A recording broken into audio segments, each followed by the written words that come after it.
welcome to The Wedding Edit, a wedding planning podcast for the modern couple. We are your hosts, Kelly and Dana and Ruben. Woo! So today we have the lovely Emily from I Do Paws, the dog whisperer, pet chaperone extraordinaire. Thanks for joining us, Emily. Thanks for having me. Now, tell us, how did you get into your biz? So 6 years ago or 7 years ago now, I married my husband and we desperately wanted our dog Ace to be part of the wedding. He would have been about 18 months old on the wedding day. And the logistics behind it was just a nightmare. We had to try and figure out who was going to drive him to the wedding, drive him home after the ceremony. So that meant someone leaving the venue, which was 45 minutes away from our house, to drive him back home, but then get that person to then come back for the rest of the reception. So it was, a logistic nightmare trying to figure it out. But we made it work. He made it to the ceremony and literally everything went wrong from that moment. So he he is the most well-behaved dog I know, but put him in the situation where he didn't have really anyone looking after him. We had my best man holding him for the ceremony, and midway through the ceremony, it was at our farm, so there's obviously lambs and beautiful peacocks and stuff roaming around. And being an Aussie Shepherd, the herding breed instinct just clicked in, and he decided, I'm going to go say hello to this peacock. So off he went. The best man was like, he'll be right. He's well trained. I'll just let go of the leash. So he got off the leash, went over to say hello to the peacock, and that was when I started to say my vows. So he's sort of at the back of the ceremony section at this point when I start talking into the microphone for my vows. And I think up until that point he didn't really recognise, hello. The dog whisperer, Exhibit A. Up until that point, I don't think Ace really knew that I was there or who I was, because I was, I guess, dressed differently. Until I started speaking, he was like, that's Mum. I'm going to go say hi to her. So he bolts down the aisle, jumps up on me. There's the greatest photo of the day, I think. He jumps up, kisses me on the cheek. Tamika got like Tamika Lee Photography got the perfect, got the perfect action shot of him kissing me. And then that is adorable. He did push me into the celebrant, and then the celebrant then sort of got pushed into the bridesmaid. It was just a disaster. Oh my gosh, that is so funny. It makes me think of like Beethoven, like the Literally, movie. Yes, like Beethoven. One thing after another. Then he started barking at my mother-in-law, barking at all the guests, pretty much just having a great time, just doing what dogs do best. Who was in charge of him, like the best man? No one really. No? We did say the best man, but he's only had like chihuahuas growing up. So then all of a sudden, 10 times the size of a chihuahua, please look after this giant dog. He, was not capable of looking after him, but I mean, it created the business out of it after that day. That is so funny. Yeah, after that day, I sort of just thought being a vet nurse, surely there's other, dog mad people like I am. Surely there's other people that want their dog in their wedding, and being a vet nurse, maybe I'm the best person to do that. So opened up the business. Yeah. I was going to say, tell us a little bit about that, because for our listeners, because obviously we know you're a vet nurse, but is that your full-time gig as well? Not full-time anymore. Only work 2 days a week now that I've got a human baby at home, as well as the fur babies. 2 days a week I work at the specialist centre in the ophthalmology unit, and I've been at that clinic for about 4 years, but vet nursing for just over 10 years, and absolutely love it, but just wanted something a bit more relaxed and more fun. It's very clinical, obviously, being in a vet clinic. So wanted something, a side gig. My husband's an electrician, so I was always doing cashy jobs out on weekends. And I was like, I want a cashy job. I want a side gig. What can I do? And I couldn't think of anything until after our wedding day. I was like, this could be a fun side gig. And I suppose it's a positive kind of thing. With being a vet nurse, you see a lot of sick animals. Exactly. Being a wedding dog chaperone, it's like the happiest day of a dog's life. Exactly. Getting to hang out with fun, cute dogs and going to beautiful wedding venues. It's a very fun side of being a vet nurse, which is good. Yeah. Yeah. Emily, are we seeing dogs at weddings now becoming a bit more popular. Can you tell us about this? Yeah, well, coming from experience, I would say definitely yes. When we first started the business, we had 8 weddings, I think, in our very first season. Well, now in Adelaide we had 150 weddings this season, and Melbourne was basically the same. Next year we've got a season. You're talking like 3 months, or like the 6 month period. I say financial year is like a wedding season, but basically within that 6 month summer season. In winter we don't see many weddings, just because most venues don't allow the dogs inside, and with winter in Adelaide and Melbourne, most weddings are inside if it's in the middle of winter. But yeah, definitely getting way busier. I think next season we've got 200 weddings in Adelaide and pretty much the same in Melbourne. It's amazing. Yeah. And obviously getting the idea out has been really tough, trying to get a lot of promotion work through Instagram or this kind of stuff to get the word out there. Getting the idea of having a pet chaperone out there has probably been the hardest thing.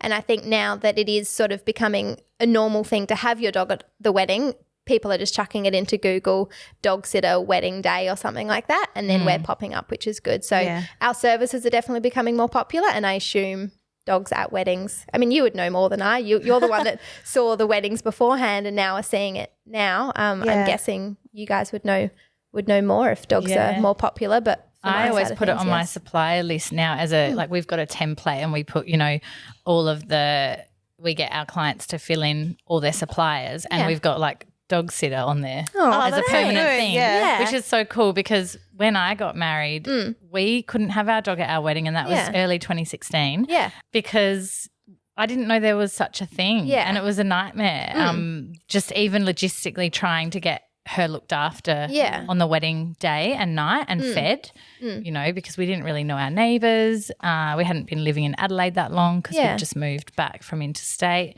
So, it was tricky to organise. So I wish that I had known. I mean, you were probably only just starting out then. We were getting married beginning of 2016, and it does bring up a good point, because when we did first start, our Roo was obviously dog friendly, but when I first started and I was putting out the feelers to other emailing other venues, and asking, do you allow dogs? A lot of them just shut me down straight away and said no. While some of them said, oh, if you're a vet nurse and you're going to be taking care of them, we'll trust you. So yes, if you're taking care of the dog, then you can bring the dog there. Otherwise, no. And since then, I think almost all venues allow the dogs now, which is really good. So I think the venues are getting on board, which means it's becoming a more popular service, which is good.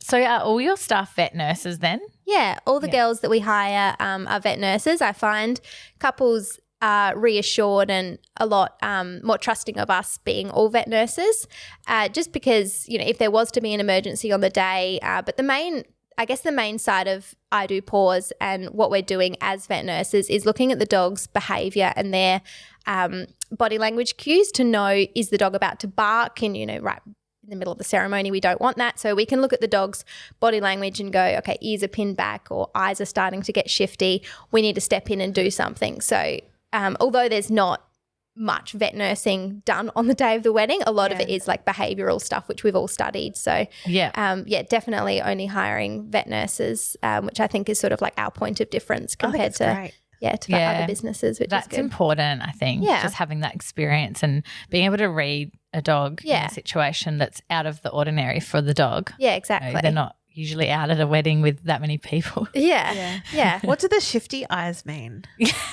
Like, ooh, I'm gonna get this person. They look like I could jump on them. Yeah, there's a term called whale eye, which I was hoping that maybe he would.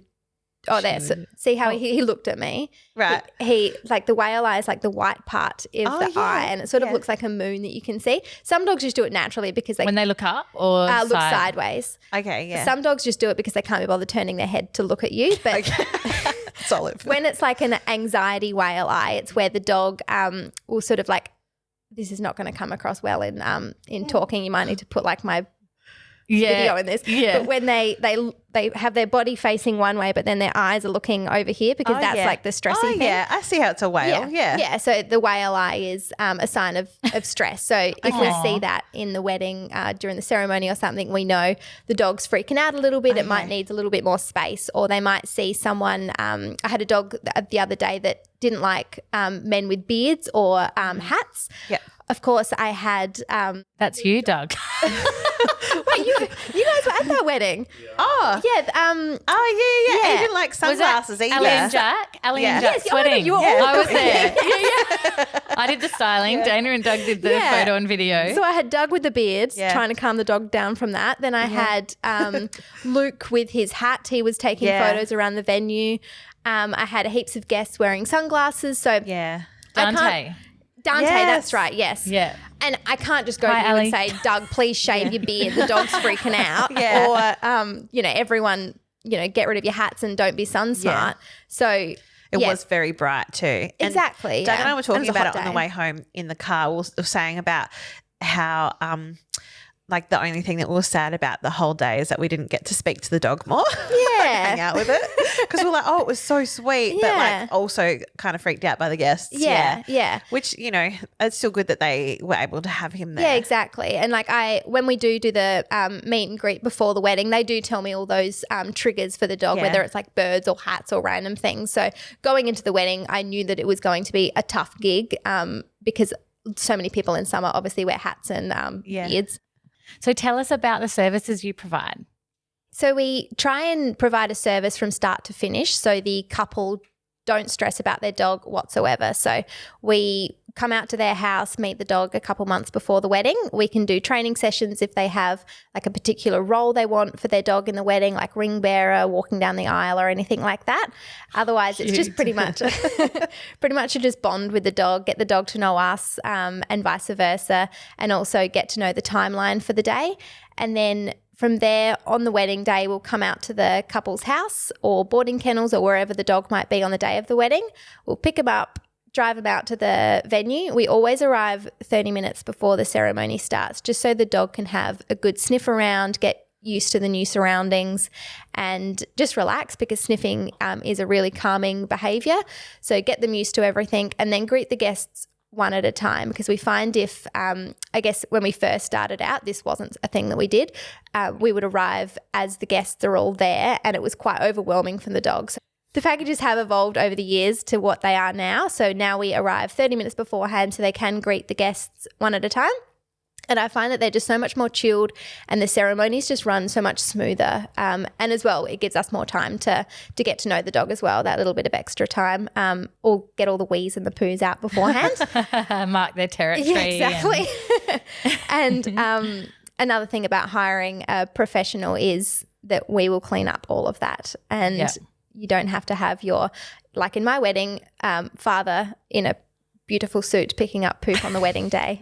So that's all I can think about is just muddy paws on suits and dresses. Yeah. And I don't know, like your job would be such a handful, I feel. It's very glamorous. Like you look at our Instagram page and you're like, oh, this sounds like the coolest job in the world. And I'm not complaining. It is the funnest job in the world. But there's also some pretty, gross things about it. So one of the extras that we can do on the wedding day is give the dog a bath before we arrive. So we'll pick him up on the day of the wedding, go to a bath, give him a hydro bath, a blow dry, brush him, spruce him up. A lot of couples have like bow ties or flower crowns, or I've seen a couple like flower leashes, how the florists have like intertwined flowers through the Your leash. Instagram is like, I was watching the videos. Yeah. It's awesome because there's just really like fun. dogs having baths and getting pampered. And going to the beach and having runs. Yeah, we go to the beach. That's another inclusion, is on the day we can do a big walk, especially for like your staffies or your Aussie Shepherds, those like big bouncy dogs that just need to rein it in a little bit, get rid of some energy before arriving. So that's a good idea, actually. Did you say mani-pedi? Did I just hear that? mani-pedis. I'm sorry, but how does that work? Just a nail clip. We don't want any like crazy sharp claws in so lace they can't dresses. have them painted, or No, I we would don't love paint them. to see that. I would really like to see a What's dog. your colour scheme for the day? How do we get Yeah. So I want my dog to be matching in like, nude, the nudie bridesmaids pink dresses. sort of nail polish. the most bougie dog ever rocks up? Yeah. So what are some key things that you'd like couples to know if they're considering having their dog involved in their wedding day?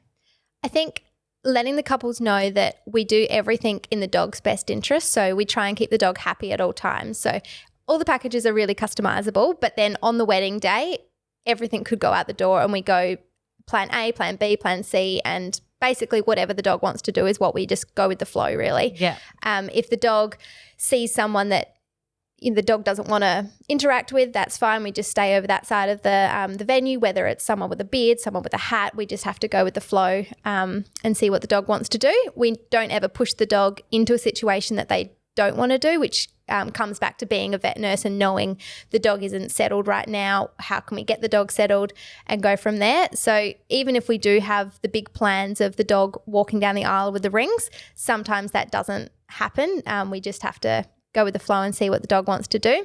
Do you have to come up with a plan B for every wedding? For every wedding. And then, you just so the couple knows that, look, if something happens and the dog can't do the ring bearing job, what is plan B usually then? Yeah, exactly. Are you the ring bearer? I mean, there's been plenty of times where the couple want the dog to walk down the aisle by themselves, and then just before I've decided the dog's not capable of this, the dog's too stressed, I'll just walk the dog down the aisle, or I can quickly tap someone on the shoulder and just say like, would you like to walk the dog down the aisle or something like that? A guest or something. Yeah, a guest. There's always a backup plan when we do the meet and greet, and I say to them, if the dog doesn't want to do it, would you rather me, or do you want me to quickly find someone? And then make sure they're there, like they make themselves known or whatever. Yeah, when I first arrive, I just say, who's Bob? Who's going to do this just in case? Yeah, it's unlikely that we're going to get to the situation where we have to like abort everything and the dog can't be involved in the rings whatsoever. But yeah, we just really go with the flow, and whatever the dog wants to do, we go with that. Other things that the couples should be aware of and should make known is that the dog is actually coming on the wedding day. The worst case scenario is we rock up on the wedding day and the photographer doesn't realise that we're there and they've missed like the groom saying hello to the dog for the first time, or that cute moment where everyone turns around and their eyes are like, oh my god, the dog's here. Like that's such a cute moment for you guys to capture. Absolutely. Do they forget to tell the photographer? Yeah, quite often they forget to tell the photographer. I rocked up to a wedding a couple months ago where the celebrant didn't know, and I was doing my walk around the venue getting the dog to sniff everything, and the celebrant just said like, I'm so allergic, you can't come any closer than this. Do you know what? That's so interesting. Like, I've learned something from this because that's one thing that I don't remind my couples. Yeah. I mean, I've never thought of the whole photo op. I probably should have thought of that. And so anytime I see it now on my supplier list, I'll make sure I tell the client, or I'll put it into my run sheet that we share with everyone just to say, dog is arriving, because we don't normally do that. No. We don't normally find out, when's the dog arriving. It's such a cute moment when sometimes the bride, before they walk down the aisle, they might be nervous or whatever. They'll often say to us, can you quickly duck into the homestead, wherever they are, so I can pat the dog to help myself calm down before walking down the aisle. And that's always such a cute photo, because it's the first time they're seeing each other, and the dog. Sometimes the couple have been away from the dog for the night of the wedding. So they miss them. Yeah, they miss them. They haven't seen the dog. The dog's going bunter, and it's always a really cute photo op. So definitely telling all vendors. Absolutely. And that celebrant that was allergic to dogs, she said, if I'd known, I could have popped a Claritine like 4 hours ago, but I didn't know. So you're just going to have to stay away. And at that point, the dog was meant to be walking down the aisle, so getting way too close to the celebrant. We had to go to plan B and ditch quite a few of the plans because the couple unfortunately hadn't told the celebrant. And same with obviously we always do surprises as well, but definitely letting vendors know that the surprise is happening. Yeah. You don't need to surprise vendors. Absolutely. Yeah. You don't want them to be learning. surprised in the moment and be like, I'm meant to be taking photos of this, but I'm just in the moment. Yeah. I do have a really serious question for Emily, and it's not on the script. So go ahead. Okay. Do you have a dog voice? I do have a dog voice, but every dog's different. Like my dog is very different to what I would say. Like any wedding dog I try and and it's all in my head. I try not to like people find it weird, but so many people see me like walking along, you know, the vineyards or whatever, talking to the dog. Like you know how crazy people person. you've got a dog voice, don't you? Yeah, I do. What's your dog voice? Can you do it now? I don't know. Olive might get really like, what's going on? Oh, yeah. Maybe we'll do that at the end. Yeah. Should we do that at the end? Yeah. Oh, do you mean like the voice that I talk to my dog? Yeah. Oh, yeah. Oh, I thought you meant what does my dog's voice sound like? Oh, my God. Now I sound real crazy. See, I answer back for my dog. No, like, do you have like a dog voice? Like, you know, when you talk to dogs? Yeah. Is it like a voice Who's you a put good on? boy? Who's a good boy? It depends on the situation though, because like going into the ceremony, it's all very calm. You have and to be very calm. like low. But rocking up here, I was like, Olive, how you doing? Depends what reaction I want back. Yeah. Maybe we should all do our dog voices at the end of the episode because Olive will get so excited. Yeah, she will. Yeah. Yeah. All right. Love that. Let's do that later. That was so funny. So we're talking about some of the things that you include. Yes. So can we chat about your packages? Yeah, so packages are really customized for the couple because we don't want them to have to think about the dog whatsoever on the day. So a real basic one is for, say, a couple that don't want their dog in the ceremony. They just want photos. So we would just pick them up, give them a walk, go for a bath, arrive at the venue just as the ceremony is finishing. Photographer would take a couple photos with the dog.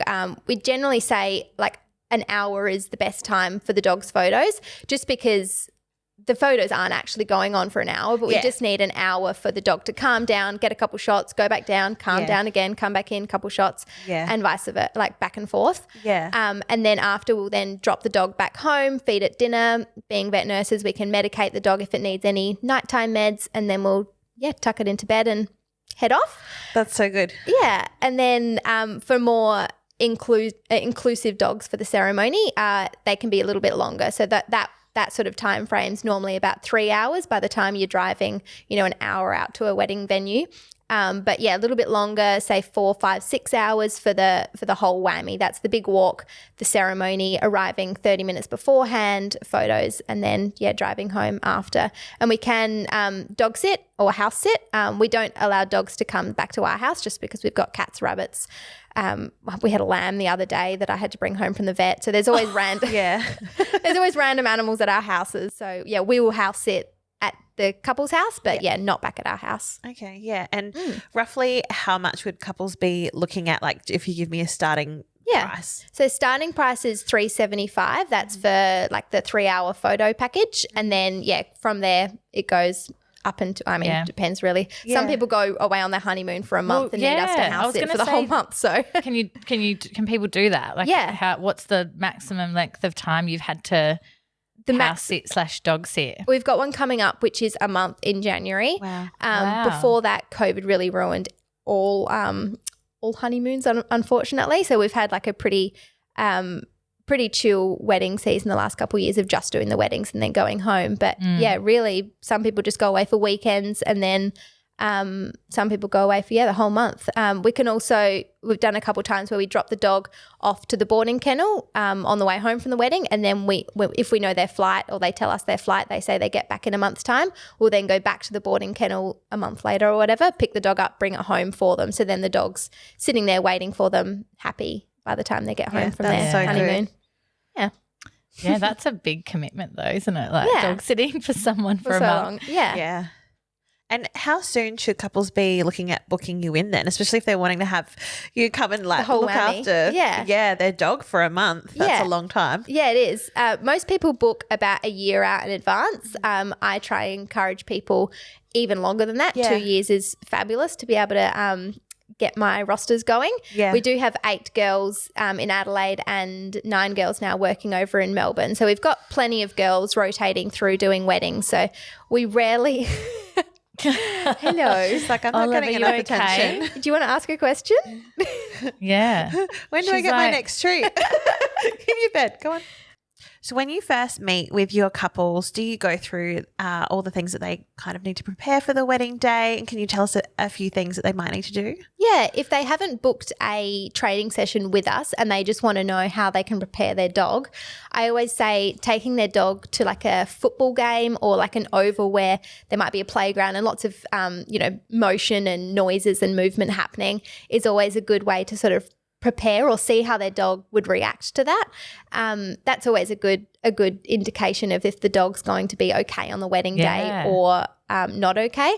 Obviously, on the wedding day, we're there as well, so we're there to help calm the dog back down and help them through the scenarios. But just letting the couple know, I guess, expectations of how their dog's going to react. So then when we're telling them the dog's not coping, we can't do this, they sort of like, oh yeah, we sort of figured that out. But yeah, going to something like a football game is always a good way to prepare them. But in terms of on the actual wedding day, we try and take all the stress away from them. Most couples organise, or all couples organise their own attire. So the leash, the bow tie, the florist does the flowers or something like that. But that's basically all they need to do is get that out for us. We bring all the treats, all the poo bags. We bring lint rollers to make sure no one's covered in fur. That's good. All the water bowls and the water. Yeah, we don't want the couple to have to think about a million things on they're already thinking about a million things on the wedding day. We don't want the dog to be an extra thing to think about. We'll do all of that. It sounds like you make it so easy for them, which is so good. Yeah. And we've always got backup leashes because, there's always a dog that's going to chew the leash or break it. Yeah. Do you have requirements that they have to have? Because we got a dog trainer recently for our naughty Labrador, Hank, and she said this collar is not going to cut it because he could snap that plastic buckle on the collar. Yeah. She said you need like a leather or vegan leather actual collar with a metal buckle. Yeah. Because he's such a strong dog. So, do you have any requirements like that for clients or couples? We tend to not have requirements, but there's been multiple times where I've rocked up to the wedding and I've thought, this harness is not good enough for this dog. Luckily, I've got my own dogs in the car, or I've got so many backups in the car that I can just whip that on them. A lot of the bow ties that I'm finding from like Etsy or, homemade or something like that are often just made with, cheaper material or that, plastic buckle. So I then leave that on being the pretty one and then attach their regular leather collar or whatever collar, even if it is underneath. Yeah, underneath, dirty and smelly or whatever. At least the pretty one is on top, and then the heavy duty one is the one that I'm actually clipping the leash to. I can't believe someone would expect you to clip a leash to just a fabric bow tie. Yeah, I've had people saying, oh, can it not just go onto the flowers? I'm like, are you joking? There's a business idea. Flowers. That's a really good business idea, like really sturdy, good quality collar bow ties. Yeah. And especially with aesthetically pleasing. You can clip, press studded bow tie onto. Especially with harnesses. Like some people think, the best harness is like the back connecting harness. And from a behavioural point of view, depending on the dog breed, of course. They're not good, are they? Yeah, not great when you're, my size, trying to hold, 2 Labradors that probably weigh the same amount as me. It gives them something to it actually encourages them to pull, doesn't it? It's so comfortable for them that it does encourage them to pull. So I always say for like the bigger dogs, get the front connecting harness. Yeah. And then I've always got the Holty maybe? The Holty, the Holty. But a lot of people don't like the Holty on the wedding day because it's a bit it sort of looks like a muzzle in photos. So it does, yeah. But we often, like some people have their like big heavy duty harnesses for the wedding, and we just say we can leave it on for the ceremony and the things that I need to have 100% control over the dog. But then when we go away with just the photos and we're just there for an hour with like the couple or the bridal party, then we can take all of that heavy duty stuff off and get some nice naked photos. Yeah. Love a naked dog. They're so cute when they don't have their collars on. Oh my gosh, they're just like wild. So I always imagine when I take like Olive's collar off at night that it's kind of like taking your bra off. Yeah. Do you take it off at night? Yeah, because she's a bit of an itcher. So she and you hear the dingle, dingle, dingle. Yeah. Is that a thing that you should do? Like take your dog's collar off? Yeah. She knows that it's time to bed when I do that. Yeah. That is so cute. Getting her ready. Can you share a funny story with us about a dog at a wedding? Going into this business, I really thought there'd be so many more like inappropriate wheeze or poos. But to be honest, there hasn't been. I thought there'd be like, poos down the aisle or something like that. But thankfully we're, I think, like 500 or 600 weddings in, and there hasn't been an inappropriate wee or poo. Probably like the funniest thing that I always get when I'm doing wedding expos is they see like I Do Paws, and they think that I'm a celebrant marrying dogs together. And that always gives me like the funniest laugh in the world.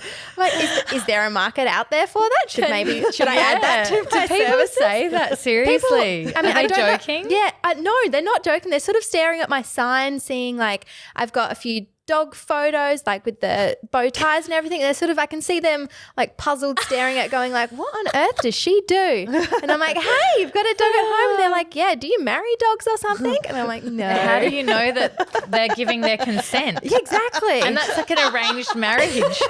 Is that even legal? I know. And people, I mean, to me, if I have two dogs, they're brother-sister. Yeah, that's Don't right. marry brothers and sisters. No, but like, I mean, how do they sign the certificate? Do they like? Is it a paw stamp? Yeah. Like We have actually had a few in Melbourne who have had like the witness, obviously like proper humans signing it, and then a couple of paw prints next to it just to be like the cute Now thing. that is just there's another like level the of dog stage obsessed. certificate, isn't there? And then the real certificate. And Yeah. I think on the stage certificate they've had their dog's paw print, which is that's so sweet. yeah, next level dedication to your dog, which is cute. That is hilarious. Or I get people thinking that my gorgeous dog is up for hire. Like he's a professional ring bearer on the day. So people why do like, they see your dog on your there's a market for Instagram that. and they yeah, because he's ask? done like quite a few like styled shoots now. So I post, and I'm just so proud of my boy. I post him quite often. So they see and they're like, oh, is your dog like a professional ring bearer? Are we hiring your dog? Or what other breeds can we hire for the day? And I'm like, What? That is so sorry, I'm weird. bringing your dog to the wedding, not No my offense dog. to any listeners that were like considering that. Yeah, exactly. That's just so random. Can we just hire a dog random. and pretend it's ours? Yeah, because I mean, there are services out there where you can hire like llamas and there is. like Yeah. donkeys and stuff like that. So I get that people might be confused, or maybe they've just come from another Instagram page where they've seen that, and then they see my dogs and they're like, oh, okay, so wow, you've got like 600 dogs on your like a page. How many circus. dogs have you got in your house? Yeah. I think you can hire them all, but Tell us about your dog. I've got an Aussie Shepherd called Ace. He is. Well, yeah. He's just a beautiful man. He's so handsome. He's about 7 or 8 now, and he's just my son. He's just so cute. He's so energetic, but so chilled. He's such a couch potato. I think that's like the very Aussie Shepherd. So they're more behaviour. chilled than like a lab or a Yeah, Staffy. they're often compared to a border collie because of their looks, but then also like their energetic levels. They can run. Like he went to the farm, James Farm Days, where it's a daycare for dogs, and they came. The bus comes and the dog gets on the bus, so we actually had to go to a bus stop. He got picked up. He went into the bus with, I think there were about 5 or 6 other dogs in their little in their seats or in their crates in the bus. They drive them up to this farm up in the hills, and he basically spent it was 8 till 5 p.m. It's a long day for a dog, so I totally agree that it's not for every dog, but for our Aussie Shepherd, it's perfect for him. He then spent 7 hours straight just running around. They have like a dam. They've got 10 acres, I think. So is it like so a good. doggy daycare kind of day out? Yeah, like an excursion. It's literally the best day ever That's for your dog. perfect for Hank, my dog. He's crazy. Mental. It's like a 10-acre place. They've got this big Send Hank. water dam that Ace just spent the whole day in there. He was covered in sticks, covered in mud. He had the greatest day ever. How often do they do this? So they do it every single day. It's a vet nurse that runs it that I used to work with. That's how I got into contact with her. And It's that dog city. no, James Farm Days. Oh, yeah, okay. Yeah, so this farm experience is just like perfect for him. I don't think he's the type of dog to go to a standard daycare facility where it's inside and there's so many dogs all in one spot. The 10 acres is perfect for him. Anyway, he wore like a Fitbit, which is like a Fitbit for dogs, and it tells you how many kilometres he ran in the day. He ran 34 kilometres in one day, which is A fit bark. A fit bark. I'm learning so much today. I thought I was going to tell you how many times you barked. Oh, that's what I thought. Yeah. Why do you want to know that? Yeah. No, fit bark. It told us that he ran 34 Ks for the day. It was the most, not competitive whatsoever. He was the most energetic dog for the day, which I'm quite proud of. Yeah. So Did he come home like just completely He was wrecked? knackered. So we do it once a fortnight. That's plenty for him. Runs amok and then he basically sleeps it off. He's such like that's what I mean by the Aussie Shepherd is compared to the Border Collie quite often because they can run 34 Ks in a day, but then they're also the absolute couch potato. So, when I'd just given birth, Ace sadly didn't get too much attention and too many walks. Yeah. And he was fine with that. He's happy to just chill on the couch and snuggle and just be Hank's involved like that with the too. family. So like Hank being a Labrador, he's so energetic and I think he does need exercise all the time, but he's also quite happy in your company just on the couch. But then I do know other Aussie Shepherds which are not like that. So I think we got lucky with he's very similar to our personality. I don't know how he mimics us so much, but he's just like us and a dog, which is cool. I think I need all your tips on like how to actually take that first step of the challenge of taking the baby out with the crazy dog that pulls on the lead. Yeah. Or maybe just you will tell me not to do that at all. Yeah. No, we had to do it. I don't think Peggy slept in her – she still doesn't sleep, to be honest. But the only way to get her to sleep is in a pram. So Ace goes in the pram, next to the pram for every nap now. I've seen people walking their dogs in prams. I have seen that, yeah. I mean, if they've got like hip issues, it's kind of cute sweet, that they still get to it's quite go sweet, roaming. Isn't it? Yeah. Or like on the back of a bike on one of those trailers. Yes. Have you seen those little Yeah. Yeah. Anyway. I like the ones where they put them in a backpack on their back. Yes. I've had a couple Seen cats that. come into the clinic and there's just like a window on the back of the backpack and you just see this like big fluffy like hello. Pop out and you're like, oh, you got a cat in there. Hello. Emily, I have a very serious question for you. Yes. So, if you were a dog, what kind of dog would you be? I love this question. I ask all my staff members this. Not to be biased, but I do have to be an Aussie Shepherd. I put a lot of research before buying my dog, so that's why I went for the Aussie Shepherd, and that's why I would say I am an Aussie Shepherd. Yeah. I am. We are Aussie Shepherds. We as a breed. I would say I'm very sporty and energetic, but also complete couch potato, happy to sleep for hours and hours on the couch, but then happy to also go for a massive run. Love playing sport. I play football. I play golf. I play pretty much any sport you can think of. I've at least tried it. That's amazing. Yeah, love it. And love rolling in the mud, obviously football, but then love dressing up and dolling up. Aussie Shepherds have the most beautiful coat in the world, but then like the story I just told you, they also like rolling in mud and duck poo and other gross things. Don't worry, I don't roll in duck poo, but happily slide through the mud at football and stuff. So I would definitely say Aussie Shepherd. We're very food motivated. I am the snack queen, which you're about to find out, I think. Can get oh my God, I've forgotten the word. What's the word when you're like food aggressive? I don't want to say the word aggressive. Hangry. Hangry, yeah. Like angry, hungry. Yeah, definitely a bit hangry. Dogs are known to be food aggressive, especially Aussie Shepherds. And I would say, if you try and steal my chip, I may slap you away, get your hand out the way. Yeah, I would definitely say I'm an Aussie Shepherd. That's hilarious. Yeah. So good. Yeah. And it's a good way of the reason I ask all my staff that question before I hire them, not because I'm only hiring Aussie Shepherds. I've got a mixed range of breeds that work for me. This is sounding really weird.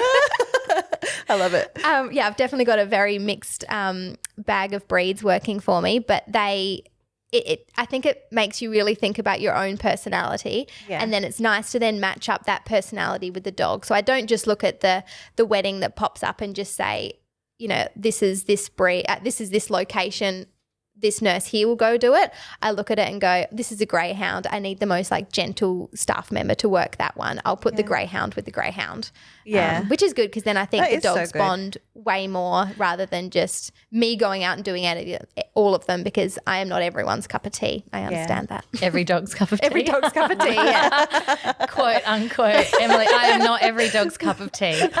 Or maybe I'm not every dog's bone. I don't know what they love the most. Yeah. Oh, my gosh. So let's hear your dog voice, Emily. Yeah. So me talking to a dog. Yeah, not what your dog would say.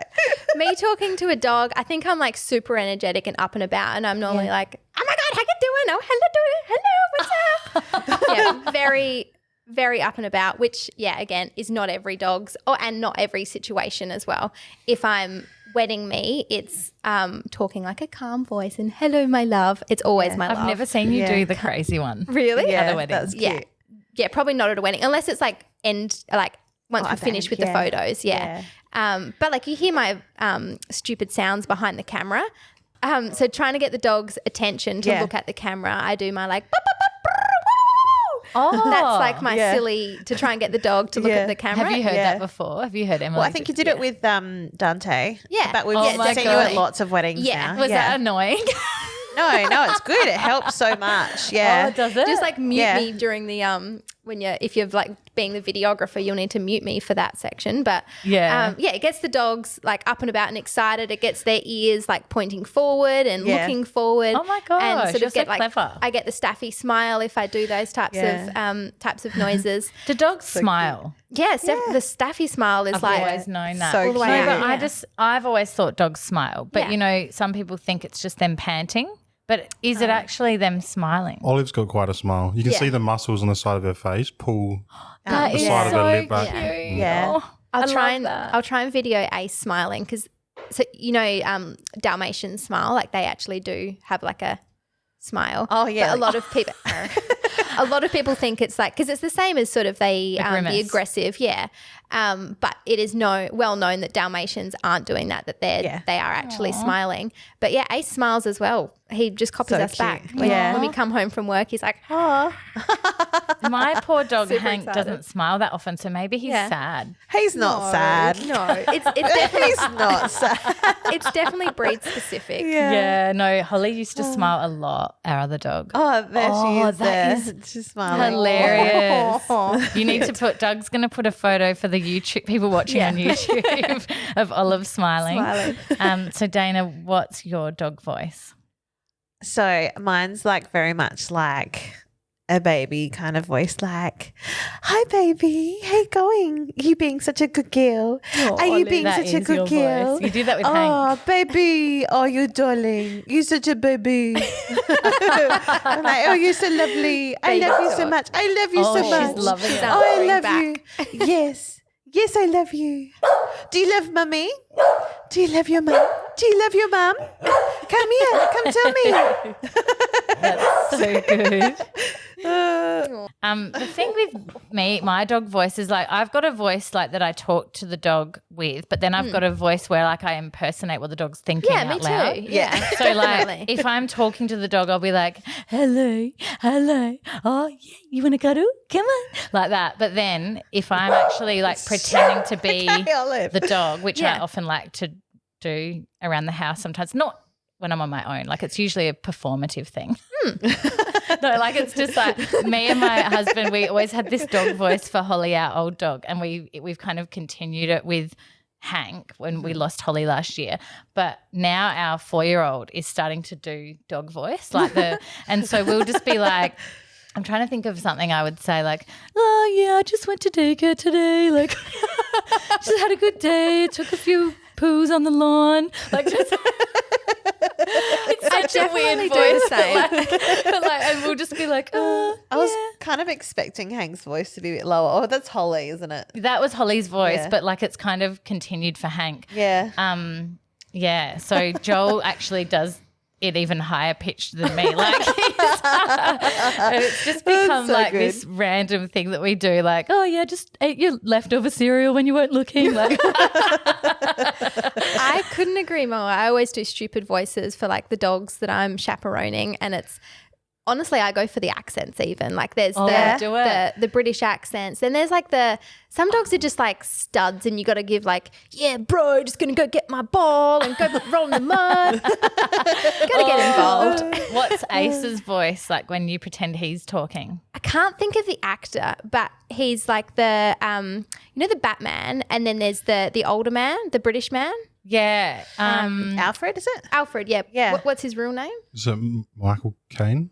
Yeah, I think so. Oh, no. But I would say he's basically Alfred. Like I feel like he's quite an old fancy soul. Yeah. Yeah. Yeah, With an okay. accent, yeah. But you don't want to put the voice on for us.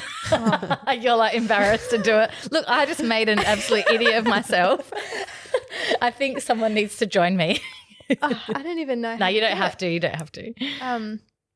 Thank you, Emily, so much for coming in today and for speaking on the podcast. It's been lovely having you. Yeah, no problems. thank Thanks for you. having me. Thanks for the chat. So if any of our listeners want to find Emily and your gorgeous team, they can jump onto Instagram. It's I Do Paws _ or they can head to TikTok. It's I Do Paws or idopaws.com for all the details and to contact you as well. Definitely. Can't wait to chat more dogs. So I Do Paws services both Victoria and South Australia. So if you want to get her services for your dog, definitely look them up. And she's also able to travel as well, and she's a really big team. So yeah. There will be definitely someone that will be able to look after you. Lovely. Thanks for having me. If you have any questions that you would like us to answer on the podcast, you can contact us via our email or DM on Instagram. If you're enjoying listening to our podcast, we'd love it if you gave us a review on Apple Podcasts or Spotify. If you know someone that's engaged or getting engaged, it would be really helpful to send them a link to the podcast so that they can have all the planning tips that they need for planning their wedding. We'll be back with another episode in 2 weeks. Oh, yeah. Ruff, ruff. That's in doggy language. Yeah. Yeah, how would your dog say goodbye? Goodbye. That would be Ace. Goodbye. Start sending an email. Goodbye. How do you do?